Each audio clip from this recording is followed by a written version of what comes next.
কামিনী নামের এক অপ্সরার অভিশপ্ত আত্মা ঘুরে বেড়ায় নিশুতিপুরের গ্রামে। আর কোনো পুরুষ তার সৌন্দর্যে আকৃষ্ট হয়ে তার দিকে কুনজর দিলেই তাকে গায়েব করে দিত এই প্রেতাত্মা, আর সে পরিণত হতো কামিনী ফুলে। কে এই প্রেতাত্মা? কেনই বা সে শুধু পুরুষদের তুলে নিয়ে যায়? কি রহস্য লুকিয়ে আছে তার অতীতে? সেটাই দেখব আজকের গল্পে। সিরিজটির নাম কামিনী।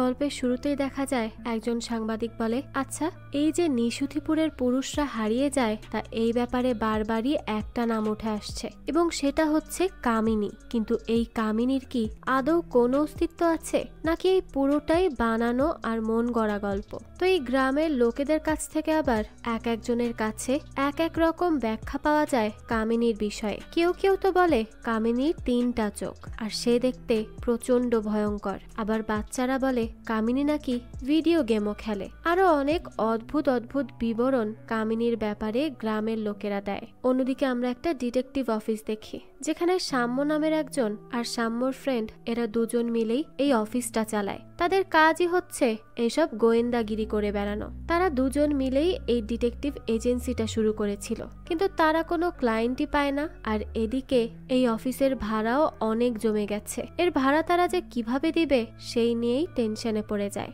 তবে ভাগ্যক্রমে দেখা যায় আজ সাম্যর কাছে একজন ক্লায়েন্ট চলে আসে, আর এটা দেখে তো তারা বেশ খুশি হয় যে একটু হলেও তাদের ইনকাম তো হবে। তো সাম্য এবার তার ক্লায়েন্টকে জিজ্ঞেস করে সমস্যাটা কি, কিসের জন্য হেল্প লাগবে বলুন। ক্লায়েন্ট বলতে থাকে, আসলে আমার কাছে ঠিক রাত 12টায় কল আসে, কিন্তু কেউ না কথা বলে না।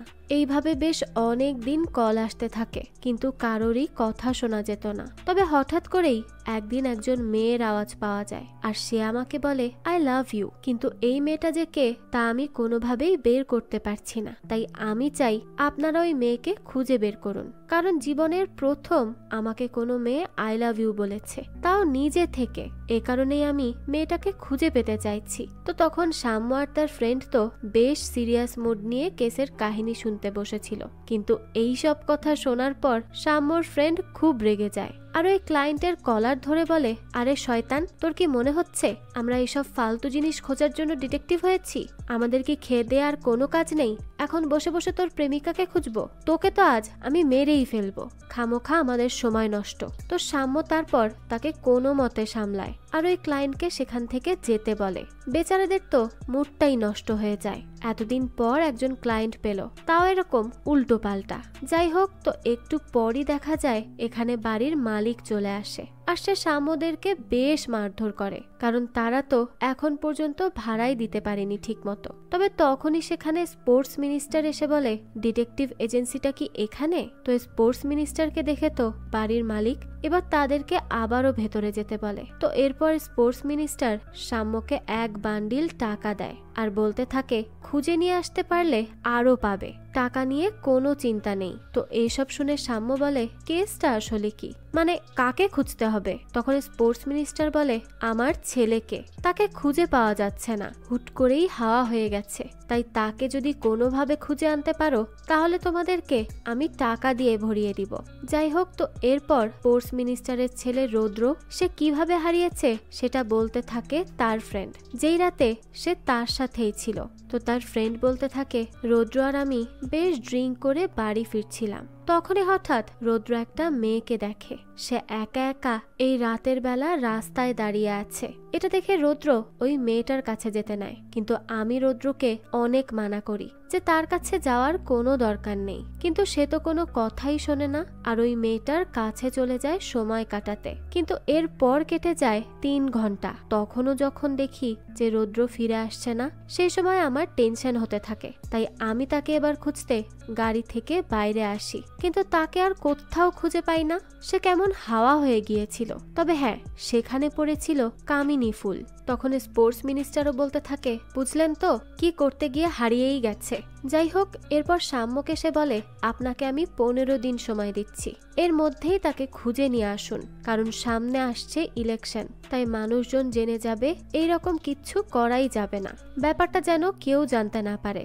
সাম্য তখন বলে, আচ্ছা ঠিক আছে, আমরা চেষ্টা করছি, আর যেভাবে যা করা যায় সেটাই করব, আপনি চিন্তা করবেন না। তো এরপরে স্পোর্টস মিনিস্টার বলে 15 দিন পর যদি তারা তার ছেলেকে খুঁজে আনতে না পারে তাহলে সেদিনই হবে তাদের পৃথিবীতে শেষ দিন। তো এরপর মিনিস্টার সেখান থেকে চলে যায়। আর সাম্যকে তার ফ্রেন্ড বলে, এটা কি ধরনের কেস হলো? উনার ছেলে কোন না কোন মেয়ের পেছনে গিয়েছে, এখন সেটা আমাদেরকে খুঁজতে হবে?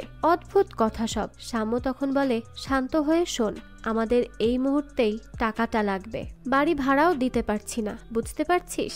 এই বাড়ির ভাড়া দিতে হবে, শপিং করতে হবে, খেতে হবে, টাকা না হলে এসব আসবে কোথা থেকে? যাই হোক, তো এরপরই তার বন্ধুও রাজি হয়ে যায় আর তাদের কাজ শুরু হয়। সাম্যের পর এই কেসটা নিয়ে রিসার্চ করা শুরু করে, আর একটা সময় সে খুঁজে পায় তার ক্লায়েন্টের সাথে ঘটে যাওয়া সিমিলার কিছু কেস, আর সেই সাথে একটা ভৌতিক জায়গা সম্পর্কেও সে জানতে পারে, যা আমরা গল্পের শুরুতে দেখেছি। সাম্য এবার নিশুতিপুর গ্রামের সম্পর্কে জানতে পারে, আর এই সব কিছু জানার পর সে বলতে থাকে, অদ্ভুত ব্যাপার, ওই গ্রামের রাতের কি রহস্য, কি চায়টা কি? তো সাম্য এসব বলতে বলতেই ঘুমিয়ে পড়ে। তখনই সে স্বপ্নে দেখতে পায় কামিনী তার স্বপ্নে এসেছে, যে দেখতে শুনতে খুবই সুন্দর একজন নারী, যাকে দেখলে যে কোনো পুরুষের মন গলতে বাধ্য। কিন্তু এই স্বপ্ন দেখে ঘুমের মাঝেই সে প্রচন্ড ভয় পেয়ে যায়, তাই তাড়াতাড়ি উঠে পড়ে, কিন্তু সে বুঝতে পারে না সে এসব কি দেখলো। যাই হোক, তো পরের দিন সকালে সাম্যকে কল করে তার ফ্রেন্ড অর্ণব, আর তাকে তাড়াতাড়ি রেডি হয়ে বেরিয়ে আসতে বলে। কিন্তু অর্ণব নিয়ে আসে অটো গাড়ি, যা দেখেই সাম্যর তো মেজাজটাই খারাপ হয়ে যায়। সে অর্ণবকে ধরে বলে, তোকে আমি গাড়ির টাকা দিয়েছি, তাহলে অটো গাড়ি কেন আসলো? বাকি টাকা কি করেছিস বল?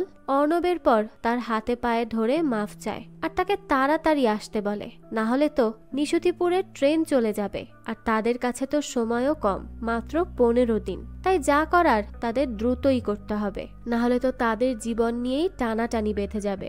যাই হোক, তো এরপর অর্ণব তার রাগ কমিয়ে অটোতে উঠে পড়ে। এরপর তারা ট্রেনে উঠে সোজা চলে আসে নিশুতিপুর। সাম্য সেই স্টেশনে নেমেই বলে, কি রে, এটা কোনো স্টেশন নাকি শ্মশান, এত শুনশান? অর্ণব তখন বলে, হ্যাঁ ভাই, এখন শুধু একজন স্টেশন মাস্টার পেছন থেকে এসে ডাকনা দিলেই হয়। আমার তো কেমন কেমন লাগছে। তখন সত্যি সত্যিই দেখা যায় অনুপম নামের একজন স্টেশন মাস্টার চলে আসে আর বলতে থাকে, আপনারা কোথায় যাবেন? এই কথা শুনে তো সাম্য আর অর্ণব দুজনই ভয় পেয়ে যায় যে তারা কেবলই স্টেশন মাস্টারের কথা বলল, আর অমনি সে প্রকট হয়ে গেল। যাই হোক, তো অনুপম বলে, আমি নিশুতিপুরের স্টেশন মাস্টার, আপনাদের কি কোনো সাহায্য চাই? সাম্য বলতে থাকে, আমরা আসলে কলকাতা থেকে এসেছি, এখানে একটা কাজ আছে সেই উদ্দেশ্যে। এটা শুনে অনুপম বলে, আচ্ছা আচ্ছা, তাহলে সোজা চলে যান, ওইদিকেই গ্রামের রাস্তা। আর হ্যাঁ, আর একটা কথা বলি, ফেরার টিকিট যদি কিনে এনে থাকেন তাহলে সেটা ছিঁড়ে ফেলুন। এই অদ্ভুত কথা বলে অনুপম সেখান থেকে চলে যায়। তার এই কথাবার্তা চালচলন সাম্যদের কাছে খুবই অন্যরকম লাগে। অর্ণব তখন বলে, কি রে সাম্য, আমরা কি আর বাড়ি ফিরবো না? ওই লোক কি কথা বলে গেল? সাম্য তখন বলে, আরে বাদ দে তো, ফিরবো, ওই লোকের নিশ্চয়ই মাথায় সমস্যা আছে। তো যাই হোক, এরপর তারা গ্রামের ভেতরে আসে, আর সেখানে আসতেই দেখা যায় আরো কিছু লোক তাদের কাছে আসে আর বলতে থাকে, আপনাদের দেখে তো শহরের মনে হচ্ছে। সাম্য জানায়, হ্যাঁ, আমরা কলকাতা থেকে এসেছি, নিশুতিপুরে একটা ছোট্ট কাজ আছে সেই জন্য। তখন লোকগুলো তাদের বলে, আপনারা কি ছাগল?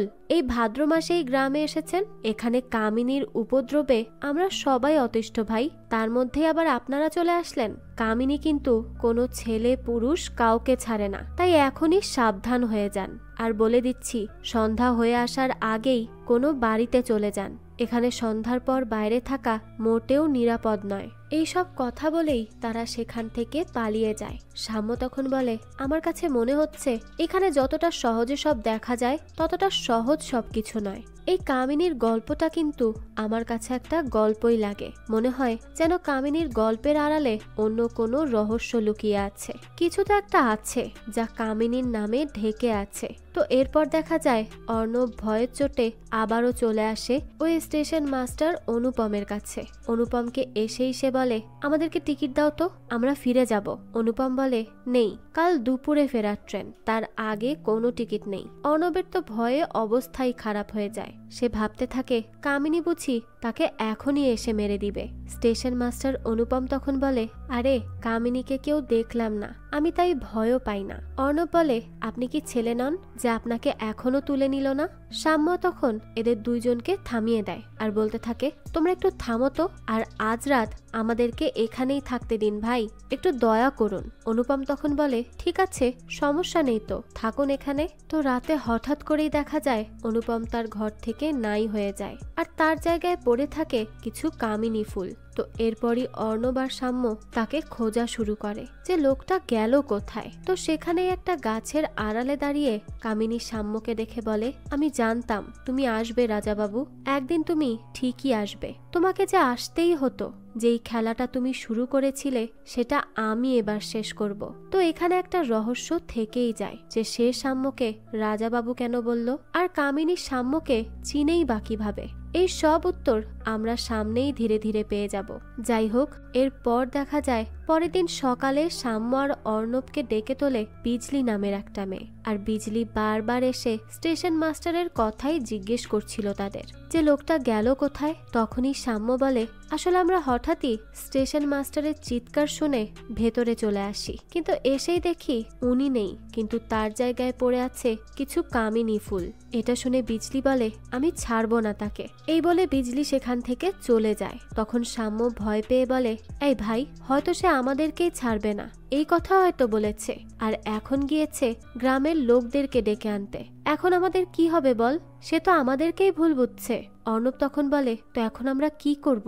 সাম্য বলতে থাকে, চল ভাই চল, তাড়াতাড়ি আমরা পালিয়ে যাই, না হলে এই গ্রামের লোকেরা আমাদেরকে আর আস্ত রাখবে না। তো এরপর দেখা যায় বিজলি গ্রামের মোড়লের কাছে আসে আর তাকে অনুপমের হারিয়ে যাওয়ার বিষয়টা জানায়। মোড়ল তখন বিজলিকে বলে, তুই আগে যা, পুলিশের কাছে যা, আর সেখানে বলে আয় যে স্টেশন মাস্টারকে পাওয়া যাচ্ছে না, তারপর বাকিটা আমি দেখে নিব। তো এদিকে আবার অর্ণব কল করে স্পোর্টস মিনিস্টারকে, কিন্তু সে তো কল রিসিভ করেই বলে, আমার ছেলেকে ছাড়া তোরা ফিরবি না, কিন্তু খালি হাতে ফিরলেই কিন্তু একদম কচুকাটা করে ফেলে রাখবো।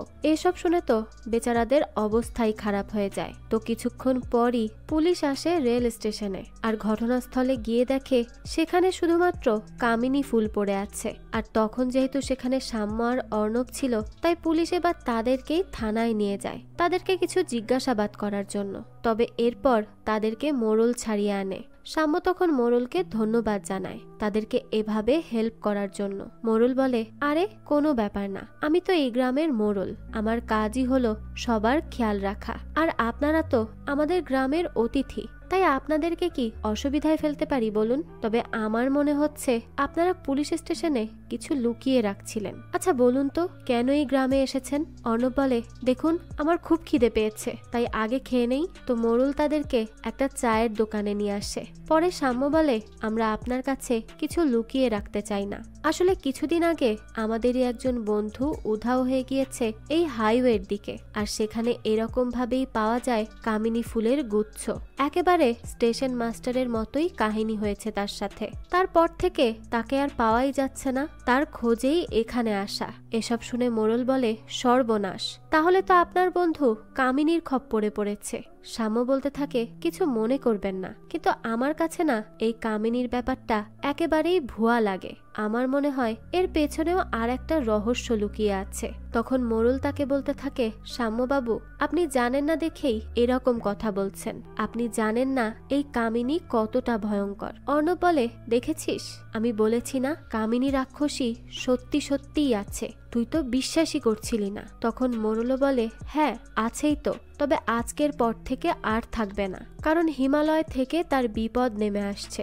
আসলে আমরা অনেক দিন ধরেই তাকে তাড়ানোর চেষ্টা করছি, কিন্তু কিছুতেই তাকে এখান থেকে তাড়ানো যাচ্ছিল না। তাই আমরা এবার গ্রামের সবার থেকে টাকা তুলে হিমালয় থেকে একজন বড় সাধু বাবাকে আনছি, যার নাম ভূতানন্দ বাবাজি। সাম্য তখন বলে, মোড়ল বাবু কিছু মনে করবেন না, আপনাকে একটা কথা বলি, এসব ভণ্ড সাধু বাবারা কিন্তু আপনাদেরকে বোকা বানাচ্ছে। মোড়ল তখন বলে, দেখুন আপনারা শহর থেকে এসেছেন, পড়ালেখা জানেন, তাই এসব কথা বলছেন, কিন্তু আমরা তো গ্রামে থাকি, আর এই কামিনীর অত্যাচার এতদিন ধরে সহ্য করছি। আপনারা তো করেননি, সেজন্যই এসব কথা বলতে পারছেন। আমরা জেনে শুনে চাঁদা তুলে একটা ভণ্ডলোককে কি সঙ্গে করে নিয়ে চলে আসব? তখন অর্ণব বলে, ঠিক বলেছেন, আপনার কষ্ট আপনিই বুঝবেন। তাই ভূত বাবা কোথায়? না মানে ভূতানন্দ বাবা কোথায়? মোড়ল তখন বলে, উনি তো এখন পুজো শুরু করে দিয়েছেন, তাড়াতাড়ি চলে আসুন, আপনাদেরকে নিয়ে যাব বলেই যাচ্ছি। তো দেখা যায় এইদিকে ভূতানন্দ পুজো করছে, অন্যদিকে একটা বৃদ্ধ লোক একটা ভাঙা বাড়িতে এসেছে, আর এখানে এসে সে বলতে থাকে, এইভাবে হবে না, এইভাবে কিছুতেই কামিনীকে তাড়ানো যাবে না। কামিনীকে তাড়ানো যদি এতই সহজ হতো তাহলে আর রাজাবাবুকে মরতে হতো না। দেখবে এবার কামিনীর রাগে সবাই শেষ হয়ে যাবে। এদিকে যেখানে ভূতানন্দ পুজো করছে সেখানেই সাম্য আর অর্ণব এসে বসে, আর মোড়লকে ভূতানন্দ বলে, যেখানে যত কামিনী গাছ আছে সেগুলো সব আমার কাছে নিয়ে আসো। তো সবাই এবার কামিনী গাছ কাটতে যায়। তখনই সেখানে ওই বৃদ্ধ লোক গিয়ে একজনকে বলতে থাকে, এইভাবে কামিনী কখনো যাবে না। এদিকে সবাই কামিনী গাছকে আগুন দিয়ে বলছে, কামিনী চলে যাও, এখান থেকে চলে যাও। তখনই বিজলি এইসব না করে কাঁচি হাতে নিয়ে কোথাও একটা চলে যায়। সাম্য এই ব্যাপারটা খেয়াল করে, কিন্তু সে তাকে পিছু করতে পারে না। তখনই পাগল লোকটা এখানে চলে আসে আর সবাইকে বলে, এইভাবে কামিনী যাবে না। কামিনী যতদিন না তার ভালোবাসাকে ফিরে পাবে সে যাবে না। সাম্য তখন মোড়লকে বলে, কে সে? মোড়ল বলে, আরে বাদ দাও তো, ও একটা পাগল। যখনই কোনো পুজোর আয়োজন হয় সে কোথা থেকে এসে বাধা সৃষ্টি করার চেষ্টা করে। আর আমাদের এখানে একটা রাজবাড়ি আছে, সেখানকার চাকর সে, তবে এখন কিছুই সেখানে অবশিষ্ট নেই। তোমরা এসো একবার সময় করে দেখিয়ে আনবো। এদিকে ওই পাগল লোকটা এসে দেখে কামিনী বলছে, আবার আমাকে মারার জন্য পুজো? এটাই তোদের জীবনের শেষ পুজো হবে, কেউ বাঁচবে না, কেউ না। এদিকে সাম্য অর্ণবকে বলে, দেখ ভাই, তুই মজা করা বন্ধ কর। আমি তোকে আবারও বলছি, এই কামিনী গল্পের সম্পূর্ণটাই মিথ্যা।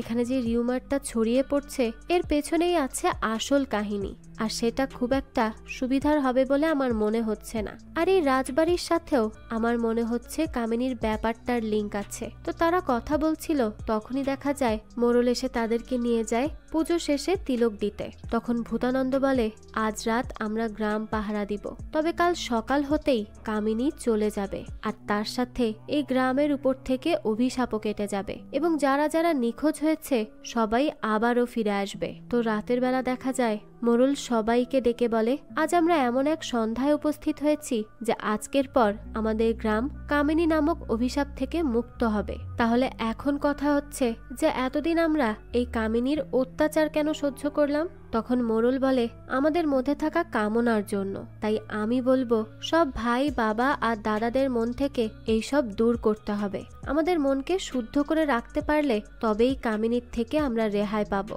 তো তারপর তারা কীর্তন করা শুরু করে, আর সাম্য দেখে বিজলি আবারও নেই। তাই সাম্য এবার বলে, অর্ণব চল তো আমার সাথে, আমার মনে হচ্ছে আমি কামিনীর রহস্যটা সমাধান করে ফেলেছি। অর্ণব তখন বলে, ভাই আজ রাতেই কি এই রহস্য সমাধান করতে হবে? কাল করলে হয় না? আমার খুব ঘুম পেয়েছে। সাম্য বলে, চুপ কর আর আমার সাথে আয়। তো তারপর সাম্য অর্ণবকে নিয়ে জঙ্গলে চলে আসে। অর্ণব বারবার বলছিল, আজ না, চল ফিরে যাই, কিন্তু সাম্য তাকে বকাবকি করে সাথে নিয়ে যাচ্ছিল। হঠাৎ করেই সাম্য পেছনে তাকিয়ে দেখে অর্ণব নেই। এটা দেখে তো সে কিছুটা ভয় পেতে শুরু করে আর বলে, এই অর্ণব, বেকার বেকার মজা করছিস কেন? এটা কিন্তু মজা করার সময় নয়, তাড়াতাড়ি বেরিয়ে আয় বলছি। কোথায় গেলি? তো তখন দেখা যায় অর্ণবকে মোড়লের ছোট বউ চুটকি ধরে আনে। তো কেন সে ধরেছে সেটা তো আলাদা করে বলার আর কিছু নেই, তার একটু পরপুরুষের দিকে সবসময়ই নজর থাকে। যাই হোক, কিছুক্ষণ পর অর্ণবকে খুঁজে পায় সাম্য, আর পরে এই চুটকির থেকে বেঁচে দুইজনই পালিয়ে যায়। সাম্য তারপর আসে ভূতানন্দের কাছে, যেখানে বসে সে পাহারা দিচ্ছিল। সাম্য অর্ণবকে বলে, এবার একটু সিরিয়াস হয়ে কাজ কর, আমাদের হাতে সময় খুবই কম। অর্ণব তখন বলে, ভাই চল আমরা শহরে ফিরে যাই, এই গ্রামে কিছুই ঠিক নেই, সবকিছু কেমন উদ্ভট লাগছে। সাম্য তখন বলে, তুই কি একটু চুপ করবি? আমি বলছি তো, কোনো কামিনীর হাত নেই এইসবে। আমি নিশ্চিত এই খেলায় বিজলি আর ওই মোড়ল আছে, তাই তুই একদিকে খোঁজ আর আমি আর একদিকে খুঁজে দেখছি। তো তারপর আমরা আবারও এই একই জায়গায় এসে দেখা করব। অর্ণব তখন বলতে থাকে, এই ভাই, আমার কিন্তু খুব ভয় করছে। সাম্য বলে, এই ভয় নিয়ে তুই ডিটেকটিভ হতে গেলি কেন? আমি যা বলছি তা চুপচাপ কর, সময় কম। তো তারপর একদিকে সাম্য খুঁজতে যায় আর অন্যদিকে অর্ণব। তো অর্ণবের সামনে হঠাৎ করেই বিজলি পড়ে আর সাম্যর সামনে পড়ে মোড়ল। মোড়ল এখানে একটু অদ্ভুত কাজ করছিল, যে অবস্থায় গিয়ে সাম্য তাকে পায়। আসলে মোড়লের নিজের মধ্যেই শারীরিক সম্পর্ক করার মতো ক্ষমতা ছিল না, আর সেটা গ্রামের কেউ জানতো না। এখন এই বিষয়ে সাম্য তো জেনে যায়, তাই মোড়ল তার পায়ে পড়ে আর বলতে থাকে, দয়া করে আপনি কাউকে এই কথা বলবেন না, তাহলে আমার আর কোনো মান সম্মান থাকবে না। অন্যদিকে বিজলি তার পা দিয়ে অর্ণবের বুক চেপে ধরে আর বলতে থাকে, তোর সাহস তো কম না, আমার পিছু করছিস? অর্ণব বলে, না না, আপনি ভুল বুঝছেন, আমরা তো আপনাকে না পেয়ে খুঁজতে বের হয়েছি। এদিকে মোড়লকে সাম্য বলে, আচ্ছা আপনি এসব কি করছেন? এখানে এইভাবে অর্ধনগ্ন হয়ে এরকম আজে বাজে কথাবার্তা বলছেন, কেউ দেখলে কি বলবে? মোড়ল বলে, আমি মরতে চাই। আজকের পর যদি কামিনী না থাকে তাহলে আমি মরবো কি করে? সাম্য বলে, কিন্তু মরার তো আরো অনেক উপায় আছে। আপনার যে বডি, একতলা থেকে পড়লেই তো মারা যাবেন, তাহলে এই কামিনীর হাতেই কেন মরতে চান? মোড়ল বলে, আমি বলছি তো, আমি কামিনীর হাতেই মরতে চাই। অন্যদিকে অর্ণব বলে, আচ্ছা আমরা না হয় আপনাদের খুঁজতে এসেছি, কিন্তু আপনি এই রাতে কাঁচি হাতে নিয়ে কোথায় যাচ্ছেন?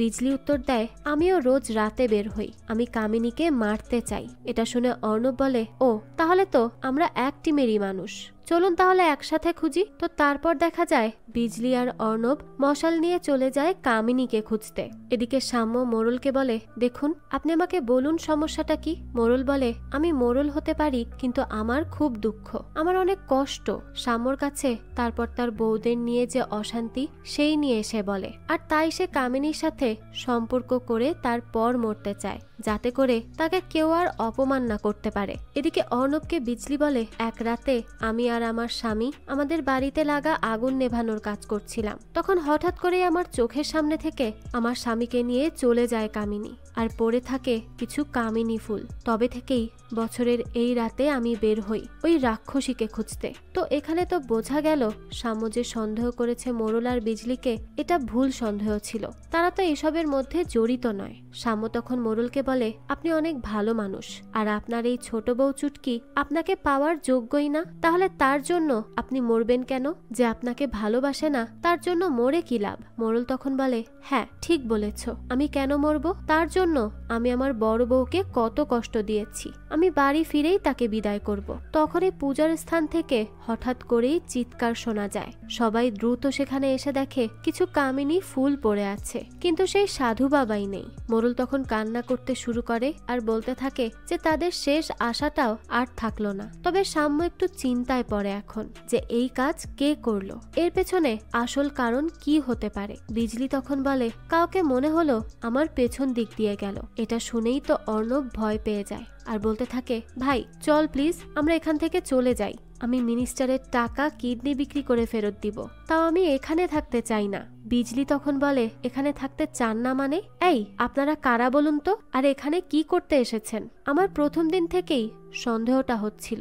মোড়ল বলতে থাকে, সাম্যবাবু কি ব্যাপার বলুন তো, আপনারা সত্যি করে বলুন, পরিচিত মানুষ হারিয়ে গিয়েছে তাকে খুঁজতে এসেছেন, এটাই তো, নাকি এর মধ্যে অন্য কোনো কারণ আছে? তখন সাম্য বলে, আমরা হচ্ছে প্রাইভেট ডিটেকটিভ, আর যে হারিয়েছে সে হচ্ছে মিনিস্টারের ছেলে, তাই তাকে এখান থেকে আমরা না নিয়ে যেতে পারবো না। আর সাধু বাবা যেমনটা বললেন, কামিনী না মরলে হারিয়ে যাওয়া কেউ ফিরবে না, তাই আমরা এবার কামিনীকে মারতে হলে মারবো, তাও ওই ছেলেটাকে ফেরত চাই।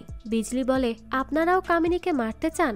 সাম্য বলে, হ্যাঁ চাই। বিজলি তখন বলে, আমিও মারতে চাই, তাই দয়া করে আপনারা কি আমাকে আপনাদের দলে নিবেন? তো তারপরই তারা তিনজন হাত মেলায়। আর মোড়ল বলে, আজ না হয় কাল কামিনীকে মরতে হবেই, আমি গ্রামের মোড়ল, আর আমি তাকে ছেড়ে দিব না, আমি এর শেষটা দেখে ছাড়বো। এদিকে কামিনী একটা দেয়ালের দিকে তাকিয়ে বলে, মিথ্যা বলেছ তুমি, আমি জানতাম তুমি একদিন না একদিন ফিরে আসবেই, আর তুমি আমার ভালোবাসাকে যে অপমান করেছ আমি তার বদলা নিব। আর এখন সেই সময় আসন্ন, আমি আমার বদলা নিয়েই ছাড়বো। এদিকে পরদিন সকালে সাম্য মোড়লকে বলে, চলুন আজ রাজবাড়ির দিকে একটু যাই। মোড়ল বলে, যাবে? ঠিক আছে চলো তাহলে যাই। এদিকে মোড়লের প্রথম স্ত্রী এসে জানায় চুটকি পালিয়ে গেছে, আর সারা রাত সে কারো সাথে জঙ্গলেই ছিল। এই যে তার চশমা। মোড়ল ওই চশমাটা দেখে বলে, এটা তো অর্ণব বাবু আপনার।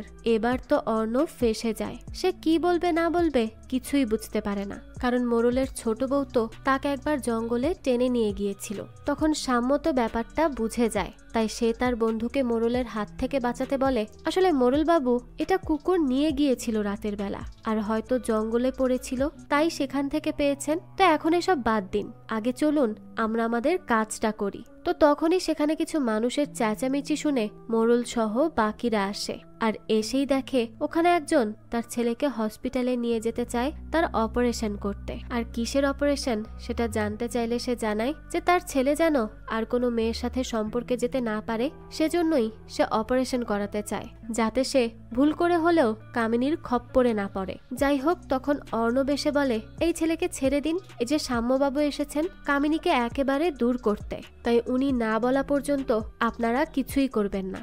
সাম্য তখন বলে, এই অর্ণব তুই কি করতে চাইছিস বলতো? তো এরপর এখানে অর্ণব এক মারাত্মক, অদ্ভুত আর বিব্রতকর কাজ করে। সে কিছু বাচ্চা ছেলেকে ভলান্টিয়ার বানিয়ে রাখে অন্য সব পুরুষদেরকে পাহারা দিতে, যাতে করে তারা কোথাও গিয়ে কিছু করতে না পারে, মানে কোনো মেয়ের সাথে সম্পর্কে যেতে না পারে, আর তাতে করে তাদের বিশ্বাস মতে কামিনীও আসবে না। এরপর মোড়ল আর সাম্যরা চলে আসে জঙ্গলে। মোড়ল তো বেশ ভয় পাচ্ছিল। তো কিছুক্ষণ পরই সে বলে ওঠে, সাম্যবাবু রাজবাড়ি এই কাছেই আছে, আমাদের বিজলি রাস্তা চেনে, সে দেখিয়ে দিবে। সাম্য তখন জিজ্ঞেস করে, মানে আপনি যাবেন না? মোড়ল বলে, দেখুন আসলে আমার হার্টবিট বেড়ে যাচ্ছে। তখন সাম্য বলে ওঠে, কি বলছেন কি, আপনি না গেলে কি করে হবে? মোড়ল তখন আর কোনো কথাই শোনে না, সেখান থেকে দ্রুত কেটে পড়ে। সাম্য এরপর বিজলিকে বলে, তাহলে আপনিও কি চলে যাবেন? বিজলি বলে, আরে আমাকে দেখে কি ভীতু মনে হচ্ছে নাকি? চলুন আমার সাথে, আমি নিয়ে যাচ্ছি। তো মোড়ল যাওয়ার আগে কেমন যেন অদ্ভুত ভাবে তাকিয়ে পরে সেখান থেকে চলে যায়, যেন সে ইচ্ছে করেই তাদেরকে এড়িয়ে এখান থেকে চলে যাচ্ছে। এদিকে সাম্য আর অর্ণব জঙ্গলের আরো গভীরে আসে। অর্ণব তো বারবার ভয়ে বলছিল ফিরে যেতে, কিন্তু সাম্য তাকে যেতে দেয় না। তারপর বিজলি নিয়ে আসে তাদেরকে রাজবাড়ির সামনে। অর্ণব বলে, বাহ, এ তো বিশাল বড় বাড়ি। সাম্য বলে, আমার কি মনে হচ্ছে জানিস, এই রাজবাড়ির মধ্যেই আছে কামিনীর রহস্য। অর্ণব বলে, তাই? তাহলে ভাই আমি এখান থেকে যাই, আমার খুব ভয় করছে রে। সাম্য বলে, আমরা খুব কাছে এসে গিয়েছি রহস্যের, তাই এটাকে সমাধান না করে আর ফেরা হবে না। এরপরই সাম্য অর্ণবকে ঠেলে ঠেলে রাজবাড়ির ভেতরে আনে। অনেক বছর ধরেই যেহেতু এখানে কেউ থাকে না, তাই এই বাড়ি প্রায় ধ্বংসের শেষ পথে। চারদিকে ডালপালা লতা পাতায় ভরে আছে। বিজলি আর সাম্যরা একে একে চারদিকটা দেখা শুরু করে। পুরো এক বিশাল এলাকা জুড়ে এই বাড়ি, তাই দেখতে দেখতেও জায়গা শেষ হচ্ছিল না। তো এরপর ধীরে ধীরে রাত হয়ে যায়। সাম্য আর অর্ণবরা তখনও চেক করছে সবগুলো ঘর।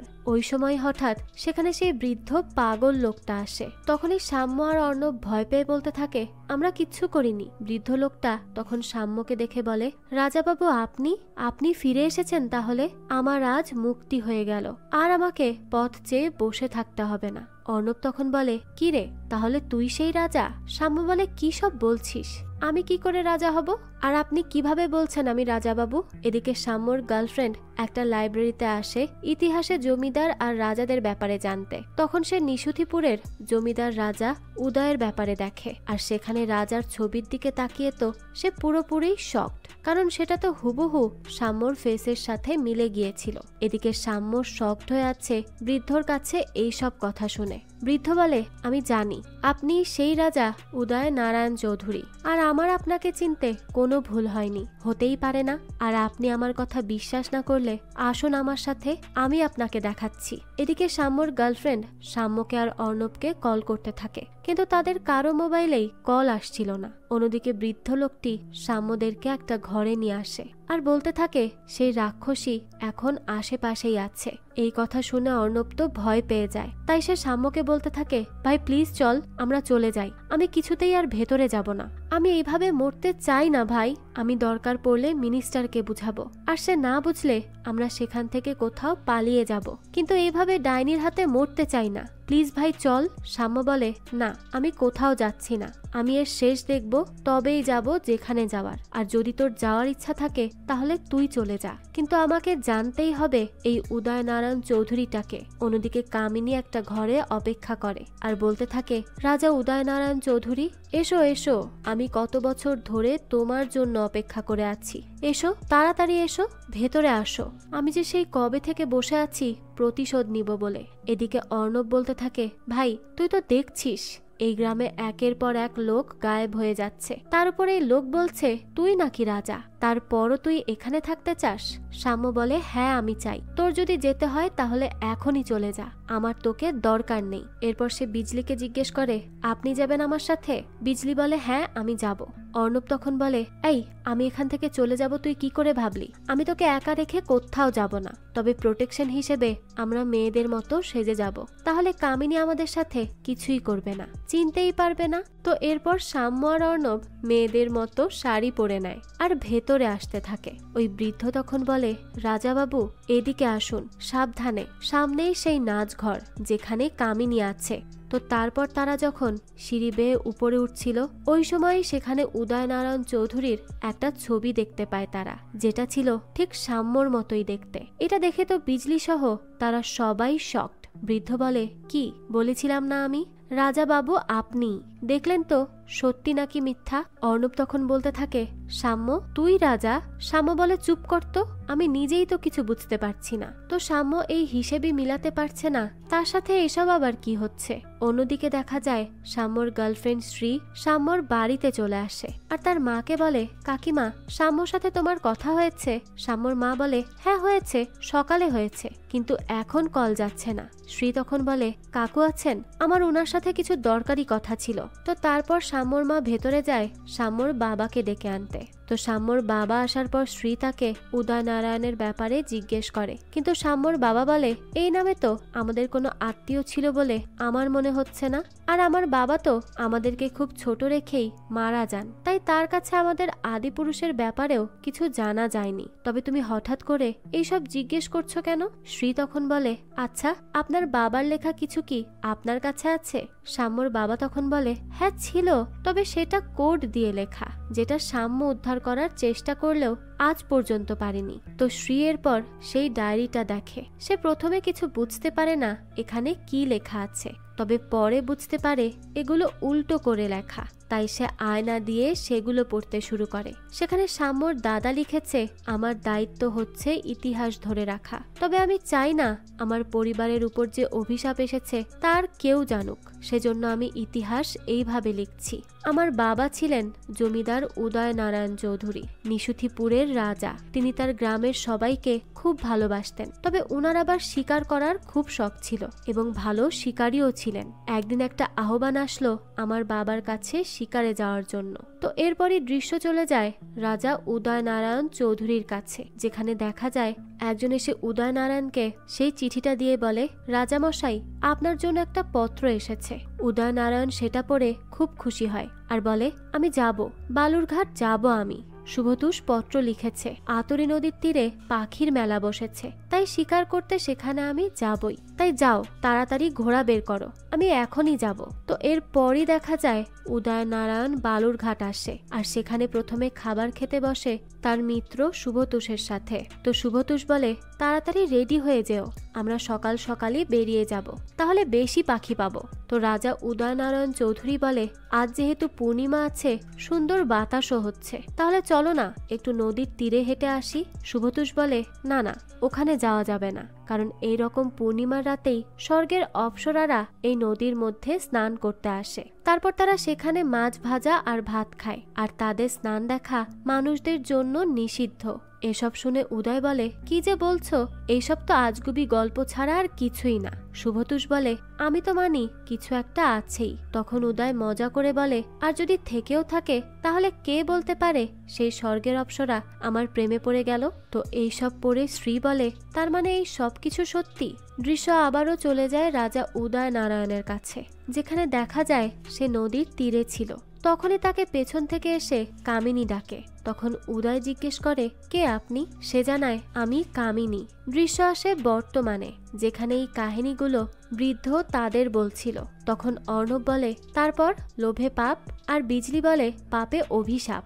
এরপর আবারও উদয় আর কামিনীকে দেখা যায়, যেখানে কামিনী উদয়কে বলে, সারা জীবন আমাকেই ভালোবাসবে তো রাজাবাবু? আমাকে ঠকাবে না তো? আমাকে কখনো মিথ্যা বলবে না রাজাবাবু? অনেক বড় একটা ঝুঁকি নিতে যাচ্ছি আমি। তো এরপর স্বর্গ ছেড়ে কামিনী চলে আসে উদয়ের কাছে। অর্থাৎ এখানে আমরা জানতে পারি এই কামিনী ছিল স্বর্গের অপ্সরা। যাই হোক, তো তারা এখানে শারীরিক সম্পর্ক করে। এরপর কামিনী বলে, আমাকে স্বর্গের প্রধান বলেছিল পৃথিবীর মানুষ ভালোবাসা বোঝে না, তারা শুধু নারীকে চায়, তবে তাদের মনকে নয়। কিন্তু আমি বলেছি, আমাকে যে ভালোবাসে তার ভালোবাসায় কোনো মিথ্যা নেই, তাই তো আমি তার দেওয়া অভিশাপকেও অগ্রাহ্য করেছি। উদয় তখন জিজ্ঞেস করে, কিসের অভিশাপ? কামিনী বলে, আমাকে তিনি বলেছেন আমি যতদিন না সত্যিকারের ভালোবাসার পুরুষকে পাবো, ততদিন আমার সাথে যেই সম্পর্কে জড়াবে সেই কামিনী ফুলে পরিণত হবে। কিন্তু আমি তো জানি এই অভিশাপ সত্যি হবে না, কারণ আমার রাজাবাবু আমাকে সত্যিই ভালোবাসে, তাই না রাজাবাবু? তখনই কামিনী পাশে তাকিয়ে দেখে সেখানে উদয়ের জায়গায় পড়ে আছে কিছু কামিনী ফুল। অর্থাৎ রাজা উদয়নারায়ণ চৌধুরী তাকে সত্যিকারের ভালোবাসত না। আর এটা দেখার পর কামিনী বুঝে যায় তাকে ধোঁকা দিয়েছে সে, আর এখন তাকে এই অভিশাপের সাথেই বাকি জীবন থাকতে হবে, যতদিন না সত্যিকারের ভালোবাসা সে পাবে। দৃশ্য আসে বর্তমানে, যেখানে শ্রী আর তার বান্ধবী বেরিয়ে পড়ে নিশুতিপুর আসার জন্য, কারণ শ্রী চাইছিল সাম্যকে বাঁচাতে। এদিকে ওই বৃদ্ধ সাম্যকে বলে, রাজাবাবু আপনি কিছু করুন, কারণ আপনিই একমাত্র কামিনীকে থামাতে পারবেন। সাম্য তখন খুব বিরক্ত হয়ে যায় আর বলতে থাকে, আরে বাবা, আমাকে এসব কেন বলা হচ্ছে? আমি কি কামিনীকে বলেছিলাম প্রেমে পড়তে? তাহলে আমার দোষ কি? বিজলি তখন বলে, এইভাবে হাল ছেড়ে দিলে হবে? এইভাবে আর কতদিন চলবে? আর কত মেয়ের কপাল আমার মতো পূর্বে? সাম্য তখন বলে, কিন্তু আমাকে কেন বলছো? আমি এখানে কি করতে পারি? তখনই বিজলি একটা আওয়াজ পায়, নূপুরের আওয়াজ। তাই সে সেই আওয়াজ ফলো করে সেদিকেই যেতে থাকে। সাম্য তাকে আটকাতে আসে, কারণ এখানে বিপদ হতে পারে। তো বিজলি তো খুঁজতে খুঁজতে ঠিকই চলে আসে কামিনী পর্যন্ত, আর তখনই কামিনী বিজলিকে টাচ করতেই দৃশ্য পরিবর্তন হয়। সকালে সাম্য আর অর্ণব দেখে এখানে পড়ে আছে কিছু কামিনী ফুল। তখন অর্ণব বলে, বাহ, তার মানে এই কামিনী এতই পাগল হয়েছে যে মেয়েদেরকেও ছাড়ছে না? সাম্য বলে, হ্যাঁ, আর সে এই চুটকিকেও উধাও করেছে, এখন আমি নিশ্চিত। তো এরপর সাম্য বলে, ভাই, আমরা কিন্তু বাজেভাবে ফেসে গিয়েছি। এই কামিনী সত্যিকারের ভালোবাসা না পেলে এইসব থামাবে না, কিন্তু তার সত্যিকারের ভালোবাসাটাকে? অর্ণব বলে, কেন? তোর মুখ তো ওই রাজার সাথে মেলে, তোকে পেলেই কামিনী ভালো হয়ে যাবে। সাম্য বলে, আমাকে মারতে চাইছিস নাকি? আর দেখ, যদি আমার সাথে কামিনীর সত্যিকারের ভালোবাসা হয়েও যায়, তাও আমি মরব, কারণ শ্রী আমাকে মেরে ফেলবে এইসব জানতে পারলে। আমরা খুব বড় একটা ফাঁদে পড়ে গিয়েছি, তাই তাড়াতাড়ি এখান থেকে আমাদেরকে বের হতেই হবে। অর্ণব বলে, এখন কেন বলছিস? আমি তো কবে থেকেই এসব বলছি, তোর জন্য এতক্ষণ এখানে এত কিছু দেখতে হয়েছে। সাম্য বলে, যাই হোক, যা হবার তা তো হয়েই গিয়েছে, এখন চল আমরা ফিরে যাব। তো তারপর সেখানে কামিনীর আওয়াজ পাওয়া যায়, সে বলছিল, এসো এসো। এই আওয়াজ পেয়েই তো সাম্য আর অর্ণব দুজনেই পালাতে চেষ্টা করে, কিন্তু একটা ঘরের মধ্যেই আটকে যায়। সেটার লক কোনোভাবেই খুলছিল না। তখনই পেছন থেকে ধীরে ধীরে হেঁটে এগিয়ে আসে কামিনী।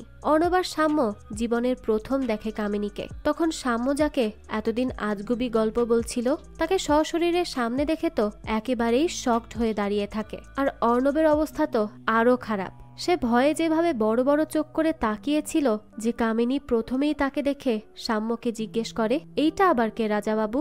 আপনার বন্ধু নাকি? সাম্যর মুখ দিয়ে তো কথাই বের হচ্ছিল না, একদম পাথর হয়ে দাঁড়িয়ে থাকে সে। তখন অর্ণব সাম্যকে বলে, কি রে ভাই, এবার কি কামিনী দুইজনকে একসাথে করবে? দুইজন কি তবে একসাথেই মারা যাব? কামিনী তখন তাকিয়ে হাসতে থাকে। আর এরই সাথে এই গল্পের প্রথম সিজনটা শেষ হয়। হয়তো এর পরের সিজনে দেখা যাবে কামিনী কি করে আর তার সত্যিকারের ভালোবাসাটাকে। ওদিকে শ্রী যে আসছে, সে কি বা জেনে এসেছে ডায়েরি থেকে, যার মাধ্যমে সে বাঁচাতে পারবে সাম্যকে? এই সমস্ত প্রশ্নের উত্তর পরবর্তী সিজনেই পাওয়া যাবে, আর সেটা যখনই আসবে তা আমি আপনাদের জন্য এক্সপ্লেইন করার চেষ্টা করব।